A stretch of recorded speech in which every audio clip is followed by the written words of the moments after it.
March 12, 1884. Allegheny County Jail, Pittsburgh, Pennsylvania, 4 in the morning. The entire cell block is asleep, except for one man. Prison guard Samuel Whitmore is sitting at the end of the corridor, a cold cup of coffee in his hand, eyes fixed on cell number 7. He isn't awake because of his shift. He's awake because he knows the man inside that cell is dying. Not from illness, from the room itself. John Robertson, the name written in the prison file, stood 9 feet 4 inches tall. Cell number 7 had a ceiling 8 feet high. 3 years living in a room nearly 17 inches shorter than his own body. 3 years without once standing fully upright. His spine had begun to curve. His lungs were damaged from the constant strain of his posture. His body was quietly consuming itself. Whitmore had filed 17 transfer requests on Robertson's behalf. 17 times. Denied. Every single one. No reason given. He knew that wasn't an accident. And that morning, when 3 men appeared at the jail gate at 7 o'clock, carrying special authorization papers, walking straight to cell number 7 without signing the visitor log, Whitmore understood immediately why they had come. They were there to make certain Robertson would not tell anyone anything before he died. Whitmore didn't leave. He stayed outside the half-open door and listened to every word. What he heard over the next 2.5 hours, he spent the remaining 30 years of his life writing down. To understand why 3 powerful men appeared that morning, you first need to understand who Robertson actually was and why his very existence had become a problem for the Pennsylvania authorities in 1884. Robertson was arrested in September 1881 in the outskirts of Pittsburgh on charges of vagrancy and disorderly conduct, 2 offenses commonly used at the time to detain someone without needing solid evidence. The hearing lasted fewer than 20 minutes. Robertson had no legal representation. The sentence, 3 years. In those 3 years, there was not a single disciplinary incident on Robertson's record. Not one. An internal prison report, among the few pages that survived before most of Allegheny County Jail's records from 1881 to 1884 were removed from the archive, described him as fully cooperative and posing no difficulties whatsoever. But there was something in that report that made anyone who read it pause.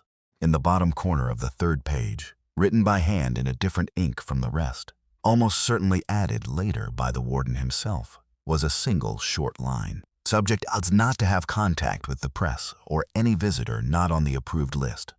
That approved list contained exactly one name, Samuel Whitmore, prison guard.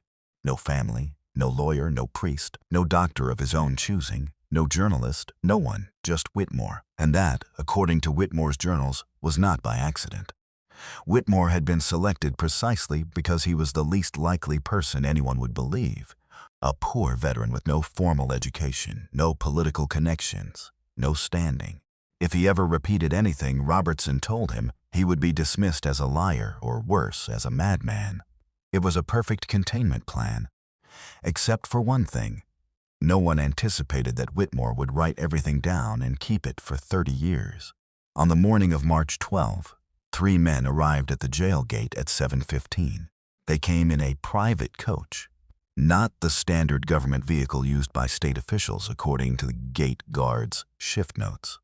The guard on duty, a man named Thomas Creeley, recorded in his log, the only document from that day that was not later removed from the prison's records, likely because it was filed separately in the administrative office, that the 3 visitors presented special authorization bearing the governor's signature and were escorted directly inside without going through standard visitor procedures. Whitmore described each of them in his journal.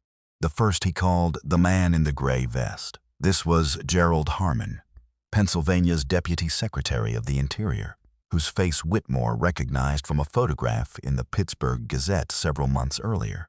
He carried nothing but a thin leather briefcase. The second Whitmore called the man with the glasses. He carried a black bag of the type doctors typically use, but Whitmore noted that he made no action consistent with a physician throughout the entire encounter. No physical examination, no questions about Robertson's condition. The black bag contained paper and a pen, not medical instruments. The third Whitmore called the man in the black coat. No description of his face, no name, no title. He said nothing to any jail staff. He did not acknowledge anyone. He simply followed and watched. Whitmore wrote one sentence about this man that would later become the most quoted line from his journals. The other two carried themselves like men who had power. This one carried himself like a man who had no need to prove it. Warden Howard Beck, the same man who had denied all 17 of Whitmore's transfer requests, personally unlocked cell number 7 and led the 3 men inside. Before walking away, he turned to Whitmore and said one thing: "You didn't see anything today." Then Beck left and did not return until all 3 visitors had already gone. Whitmore stayed.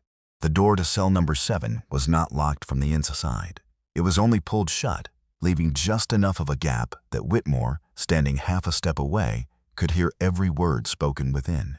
Gerald Harmon did not ease into it.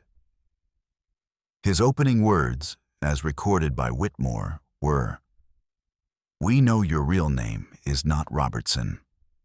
We know you were born in Warren County, Pennsylvania in 1831, the son of Elias and Catherine Marsh. We know where your parents came from and what they taught you before they died in 1849. Robertson said nothing. Harmon continued, "We need to know how many others are still living the way you do. Within 500 miles of Pittsburgh."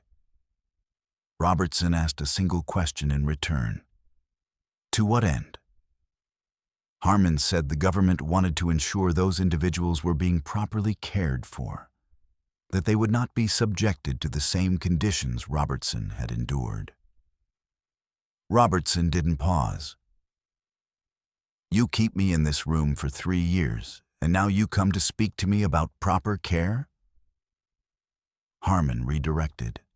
He asked whether Robertson, during his time in Pittsburgh before his arrest, had been in contact with others like himself, people of unusual height, people with roots in the same rural parts of Pennsylvania or Ohio. Robertson answered plainly. Over the past 20 years, he had known 7 such people. 4 were dead. He had lost contact with 2 others after 1870. One he still knew the whereabouts of, but would not say. Harmon asked for the name and location. Robertson shook his head. "I will not give the name of someone still living to the man responsible for killing the other 4 by locking them in rooms too low for them to stand in." Harmon objected that those 4 had died of natural illness, not from their conditions of confinement. Robertson spoke slowly, each word deliberate. Confining a human being to a space shorter than their own body for years at a time is not a natural condition. What results from it is not a natural death.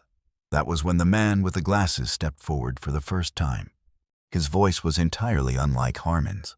There was no political coldness, no bureaucratic distance. He spoke the way someone speaks when they are addressing the only other person in the room who might actually understand them. His first question, "The tower in Trenton, the 7th on the list, you said it remains intact beneath the surface. Beneath which part, specifically?" Harmon turned toward the man with the glasses with a look Whitmore described as one of unmistakable displeasure. This was not a question that had been agreed upon beforehand. Robertson studied the man for a moment, then asked, "Have you been down to the east basement yet?" The man answered immediately, without hesitation, "To the 2nd level. Couldn't go further. Didn't have strong enough light." Robertson gave a single slow nod. That answer confirmed what he had already suspected. This man had been to the building in Trenton himself. He had gone down there on his own. He was not a standard government official. He had come here not as an authority, but as someone searching for something even Harmon didn't know about. Robertson began to talk, not because he was being pressured, because he recognized that the man with the glasses was the only person in that room with enough knowledge to understand what he was about to say. He described the building in Trenton. Its exterior had been rebuilt in 1847 when ownership transferred from private hands to the city government. But the foundation and the 3 basement levels beneath it were original construction, predating 1820. The walls were nearly 2 meters thick, white stone with no visible mortar joints. A ventilation channel system running along the walls in V-shaped grooves, with no clear function in what was officially recorded as a government administrative building. The man with the glasses was writing quickly. He asked about the direction of the channels and the spacing between them. Robertson recited from memory. 12 centimeters wide, 8 centimeters deep, spaced exactly 1 meter 20 apart, running in an uninterrupted straight line from the 3rd basement level up through the roof of the building with no partition walls breaking the path. Total length of the entire channel network, counting all branches, approximately 480 meters. The man with the glasses stopped writing. He looked at Robertson and said, "How do you know that? You've never been inside that building." Robertson answered, "My father designed it." The room went completely silent. The man with the glasses set his pen down. The expression on his face changed. It was no longer the expression of someone gathering information. It was the expression of someone who had just found what they had been searching for a very long time. Harmon spoke up, his voice noticeably tighter. "This is outside the scope of today." The man with the glasses did not look at Harmon. He kept his eyes on Robertson. "Did your father leave any documentation?" Robertson said yes, 3 notebooks. 2 were burned in 1849 when county authorities came to the Marsh family home after a neighbor reported unusual documents on the premises. The 3rd he had managed to keep because he was carrying it on his person at the time. Harmon cut in immediately. "Where is that notebook now?" For the first time that morning, Robertson smiled. "Nowhere you'll ever find it." This was the first time the man in the black coat had spoken since entering the room. He did not ask about the notebook, did not ask about Trenton, did not ask about a single thing that had just been discussed. He turned to Harmon and said, "This conversation ends here." Harmon opened his mouth. The man in the black coat looked at him. Harmon said nothing more. Then the man in the black coat turned to Robertson. His voice was flat, not threatening, not cold, simply without any feeling in either direction. "You know why I'm here? Not because of Trenton, not because of the list of survivors. I'm here because of the guard standing outside that door." Robertson did not react. "You've been talking to him for 3 years. We know that. The question is what you've told him."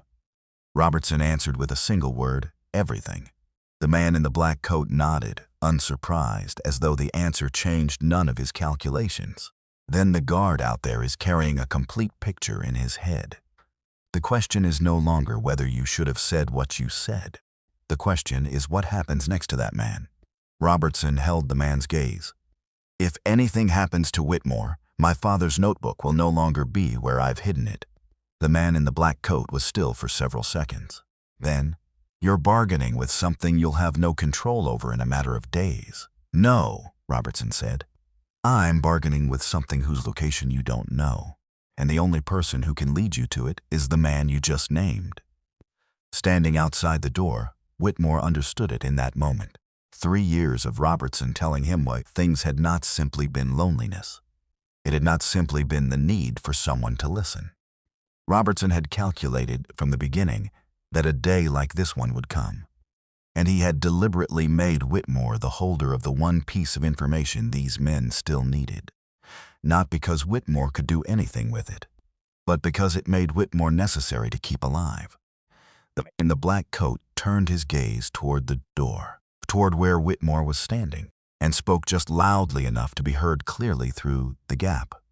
The man standing outside that door should understand that what he has heard today is enough to end many things, and also enough to protect him, if he is wise enough to know the difference between the two. Then all 3 men left. Robertson lived 17 more days. Whitmore did not ask him about the tribunal. Robertson brought it up himself, on his own terms, over those final evenings. 3 things he felt Whitmore needed to understand before he was gone. The first, the bargain he had struck using his father's notebook was a calculated move, not the truth. Robertson knew that once he died, he would have no control over anything. But he needed the man in the black coat to believe that Whitmore held something of value. And a man who holds something of value is not disposed of, at least not immediately. It was the only protection Robertson had left to offer. The second. Of the three men who had walked into that room, the man with the glasses was the one Robertson was most troubled by. Harmon and the man in the black coat both wanted to control information, a predictable objective, one that could be anticipated and worked around. The man with the glasses wanted to understand it. He had gone to Trenton himself, descended into the basement, and was actively studying what he found there. A man who wants to understand something will eventually try to reconstruct it. Whether that leads somewhere good or somewhere dangerous depends entirely on who that man is and what he intends. And Robertson did not know the answer to either. The third, and this Robertson said on the final evening when he no longer had the strength to sit up. The third notebook did not exist. There was no notebook. The two that were burned in 1849 were real. The third was something he invented in the moment inside that cell. The only leverage he had left, the only thing that could give Whitmore a reason to still be alive after he was gone. He looked at Whitmore and said, "The only thing that is real is what I have told you over these 3 years. There are no documents. There is no physical evidence. There is only what you remember. If you write it down with enough detail, with enough honesty, then it exists." Robertson died on the morning of March 29, 1884. Whitmore was the only one with him. Whitmore resigned 6 months later. He wrote for 30 years, 14 journals in total, and died in 1914. In 1959, all 14 journals disappeared from his granddaughter's home. No sign of forced entry. Nothing else was taken. Police closed the case after 2 weeks. The reason recorded in the file, loss of personal property. No leads. What survives today is a written account from memory, set down by his granddaughter before she died in 1963, including her full recollection of March 12, 1884, and 3 questions that have never had an official answer. Who was the man with the glasses? And what became of the notes he carried out of that cell?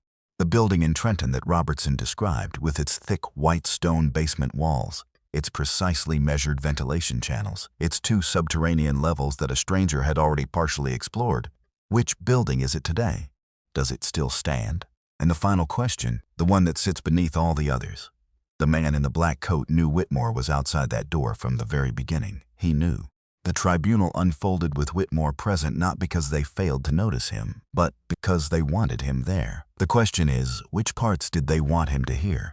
And what was left unsaid, deliberately, carefully left out of everything spoken in that room, for him to never know? Whitmore recorded everything he heard. No one knows what he didn't.